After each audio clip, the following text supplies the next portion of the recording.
As Catherine of Aragon's body was readied for interment, observers noted its seemingly robust condition, save for a peculiar anomaly visible to few. Stay tuned for the complete account. Catherine was groomed for leadership from an early age, yet she was ill-prepared for the sorrow and betrayal she would eventually endure at the hands of her husband, Henry VIII. However, her early life was far from tragic.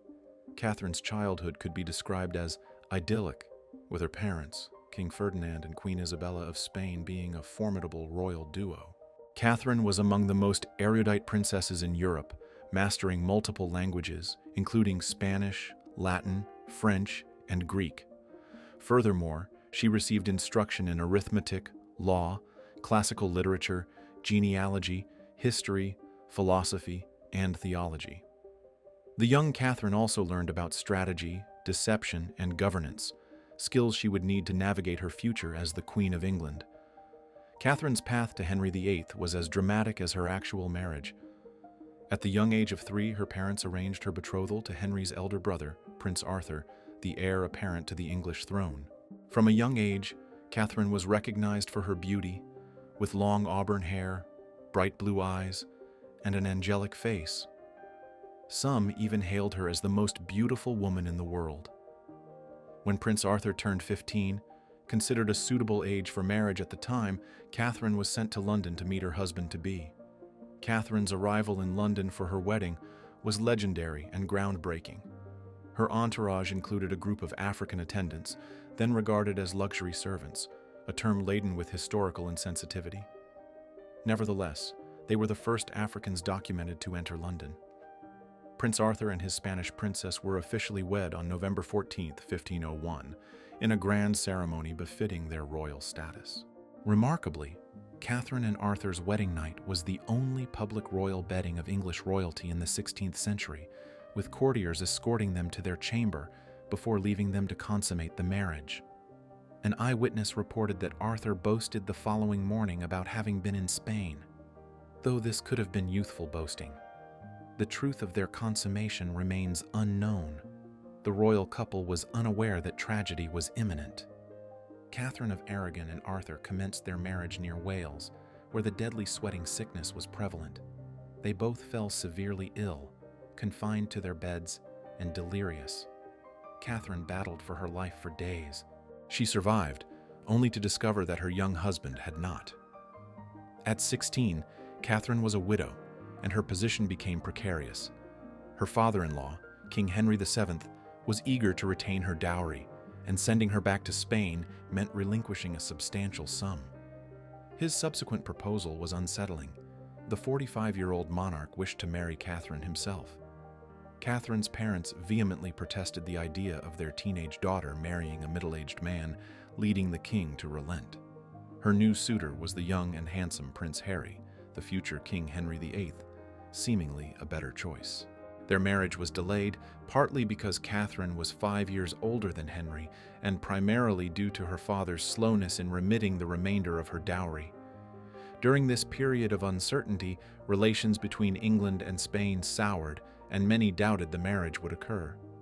Then, in 1505, as soon as he turned 14 and gained autonomy, Henry refused to marry the Spanish princess. Catherine needed to act quickly to stay in contention for the crown. Her father proposed that Catherine become the Spanish ambassador to England instead of a royal bride, making her Europe's first female ambassador. The plan worked, and Catherine remained in England, where she could rekindle Henry's interest. After 7 long years, on June 11, 1509, Henry finally agreed to marry Catherine of Aragon. Henry ascended to the throne as King of England, and Queen Catherine had her own lavish coronation shortly afterward. Henry was only 17, and Catherine was 23. Catherine's marriage to Henry was scandalous because of her previous marriage to Henry's brother.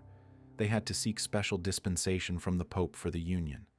The royals received a reluctant approval only after Catherine's assurances that she and Arthur had never consummated their union.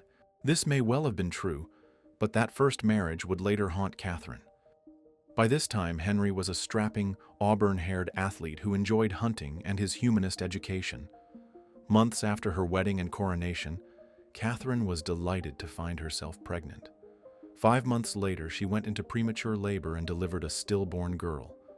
Soon after, Catherine became pregnant again, and this time, things were different. She gave birth to a healthy baby boy, christened Henry after his father. The young royals breathed a sigh of relief at the sight of a living baby boy, but the long-awaited prince passed away after just 52 days. Despite their problems, King Henry VIII granted Catherine unprecedented political power, appointing her as his regent while he campaigned in France. While Henry was in France, Scotland saw an opportunity and launched an invasion of England, presuming Catherine of Aragon to be a weak woman and ruler. Catherine did not back down. Instead, she became a warrior queen. She assisted in raising armies, crafting banners, and rallying allies. Then, Catherine achieved her most remarkable feat. Most people don't know the best part. Catherine was actually 7 months pregnant in September 1513. Catherine famously rode north in full armor and regalia and delivered an inspirational speech to her men, demonstrating her true queenly nature. Her next move was truly inspired. Catherine sent her husband Henry the bloody torn coat of King James IV of Scotland and suggested Henry use it as a banner in his own battles on the continent. Tragically, perhaps fueled by the stress she was under, Catherine went into premature labor again on September 17, 1513, just days after rallying her men. It was another boy and another stillbirth. The following year, the same unbearable tragedy occurred again. This was her fourth failed pregnancy in 5 years, and the queen grew desperate. In 1516, Catherine finally caught a break of sorts. That winter, she gave birth to her only child who would survive into adulthood, the future Queen Mary I of England. After half a decade of trying for a healthy child, one might think King Henry VIII would be pleased, but he was less than thrilled. Instead of celebrating the birth of his daughter, Henry began seeing his new mistress, Bessie Blount. While Catherine seemed to tolerate most of his dalliances, this one drove her mad. Henry carried on the affair for 3 long years, and to make matters worse, Blount gave birth to a healthy boy, Henry's illegitimate son, Henry Fitzroy. Why did so many of Catherine's pregnancies fail? The potential reason is utterly tragic. In recent years, some have argued that Catherine suffered from anorexia during her young widowhood after Arthur's death. Uncertainty and poverty made Catherine frequently ill and depressed. This physical trauma may have led to her future fertility problems. Catherine had immense fertility issues, but it might have been even worse than imagined. Debate rages about how many pregnancies and miscarriages Catherine had, but the highest estimates say she could have had up to 9 pregnancies, with only one leading to an adult child, Queen Mary.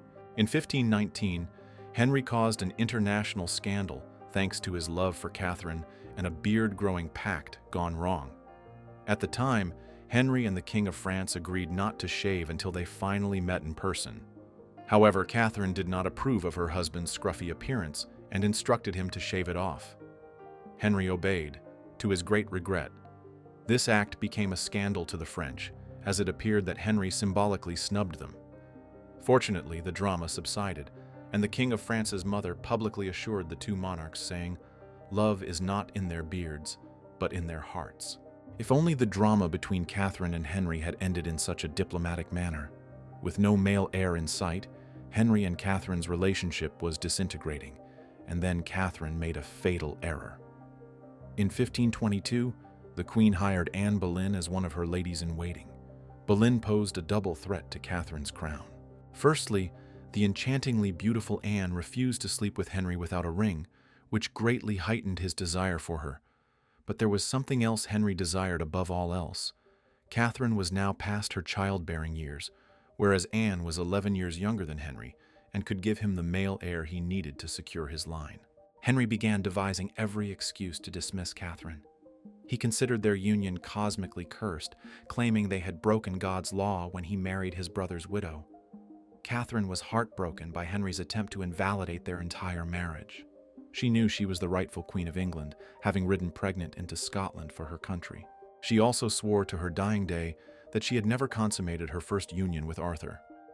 Henry VIII knew that disentangling himself from Catherine would be a political and religious mess, so he initially tried to convince his wife to obediently enter a convent where she could spend the rest of her days as a celibate nun. Catherine's response was legendary. She reportedly snapped, "God never called me to a nunnery. I am the king's true and legitimate wife." Thus, the dissolution of Henry and Catherine's marriage became the king's great matter, which dragged on for years. This great matter would ignite a revolution, with Henry seizing control as head of the Church of England, annulling his own marriage, and initiating the English Reformation. However, few recognize the cruel personal toll it exacted on Catherine. In July 1531, Henry abandoned Catherine on a hunting trip and never returned. Almost overnight, he decided to move the court with him, leaving Queen Catherine and Princess Mary behind. In a letter, Catherine wrote that he didn't even wake her to say goodbye. Catherine never saw Henry again after that moment, but the king wasted no time. He banished Catherine from his court and installed Boleyn in her former chambers. Catherine later said of the trials, "It is enough to shorten 10 lives." Throughout the great matter, Catherine's popularity with women was sky high. Reportedly, an angry mob of 7,000 to 8,000 women even attempted to seize Anne Boleyn in Catherine's name. Though likely exaggerated or untrue, the tale's popularity testifies to Catherine's appeal as the suffering wife against Anne's other woman. The women of England were clearly not Team Anne.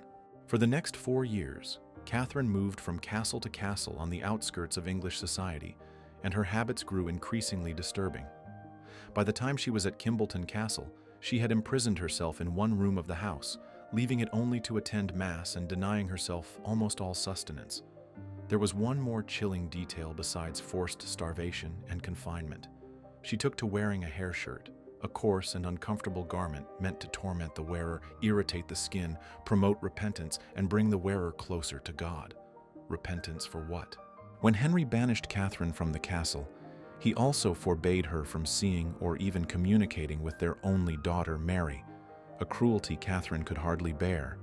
In fact, she often risked treason charges and secretly sent letters to her beloved daughter. Henry frequently wrote nagging letters to Catherine, demanding, pleading, or whining for her to recognize Anne Boleyn as the true Queen of England. Sometimes, he even attempted a more immoral tactic. Henry wasn't above bribery in these letters, and he sometimes offered both Catherine and his daughter Mary better living quarters and lives if they would just acquiesce to his demands. Catherine staunchly refused. Something that certainly troubled the king and his new bride was that the English people absolutely loved Catherine from the moment they laid eyes on her. Even her own enemy, Henry VIII's advisor, Thomas Cromwell, had to once admit, if not for her sex, she would have defied all the heroes of history. Catherine certainly was one tough woman. Despite the immense pressure against her, she never stopped referring to herself as the true Queen of England. She also demanded that her servants do the same, addressing her with all the glory of her rightful rank. However, Henry devised more disrespectful names for his ex. After denying her the crown, Henry sealed the deal by insisting on calling Catherine the Dowager Princess of Wales. Sure, that sounds kind of respectful, but it becomes far more insulting once you realize that this title pointedly turned her into merely Prince Arthur's widow and made no reference to her previous position as queen at all. In 1533, Henry finally convinced the Archbishop of Canterbury to declare his marriage to Catherine null and void. 5 days later, he was officially married to Anne Boleyn after they tied the knot in a secret ceremony. Catherine was now a forgotten queen. By her 30s, Catherine's famous youthful beauty had faded. She had understandably gained weight and had visible markers of stress from the endless failed pregnancies. By 1535, she felt herself growing weaker and weaker with a strange malady. Knowing the end was near, she reportedly penned a last letter to her husband, and its contents were heartbreaking. Catherine's final letter to Henry functioned as a last will and testament, an accusation and an absolution all in one. In it, she forced him to remember his wrongs toward her, but also wrote, "For my part, I pardon you everything, and I wish to devoutly pray God that he will pardon you also." However, it's the last line of her letter that resonates most profoundly. In her closing lines, Catherine directs Henry to take care of their daughter Mary, but ends with a tender show of her own affection for him. "Lastly, I make this vow, that mine eyes desire you above all things." In true fashion, she signed the letter, Catherine the Queen. By 1535, Catherine was on her deathbed. Even though King Henry banned any of her supporters from seeing her at this time, her best friend, Maria de Salinas, refused to let her go alone into the dark night, even if it meant risking execution. Salinas traveled nearly 6 miles on horseback to reach her before it was too late. Then she came up with an ingenious plan to get in. Maria lied and told the guards that she had lost the paperwork that gave her permission to enter. It worked, and Maria saw her lifelong friend into the next life. On January 7th, 1536, Catherine passed away at Kimbolton Castle after a bizarre illness. How did Henry VIII react to the death of his ex-wife and the mother of his daughter? He and Anne Boleyn dressed up in celebratory yellow, though some claim this was a nod to the Spanish color of mourning and was actually a deferential act. Either way, Catherine wrought one final vengeance on the pair from beyond the grave. Ironically, and in a twisted turn, Catherine's rival, Anne Boleyn, soon discovered that on the day of Catherine's funeral, Anne Boleyn suffered a miscarriage. The baby was a boy. Catherine's demise was utterly mysterious in its time. While preparing her body for burial, her embalmer noticed the corpse was in perfect health except for her heart, which had turned black. After witnessing her strange condition, those loyal to Catherine and disloyal to King Henry VIII and Queen Anne started whispering that the new royal couple had poisoned Catherine, leading the dowager to die poetically of a broken heart. Modern historians, however, believe a very different story. Most experts today believe that, rather than foul play, Catherine died of cancer of the heart, which can sometimes turn the heart black. Given Catherine's circumstances and queenship, dying of a broken heart would have made perfect poetic sense. Catherine of Aragon's ghost supposedly haunts Castle Lodge, where the young bride stayed during her first brief marriage to Arthur, Prince of Wales. Visitors report seeing an apparition of a teenage girl in Tudor-era clothing. She floats through the halls and the nursery that she never got to fill, perhaps longing for more hopeful times. Catherine was married to Henry for 23 years, 11 months, and 19 days, making her the longest-serving of Henry VIII's 6 queens. Considering she died of natural causes in the privacy of her bed, you could, in fact, call her one of the luckier ones.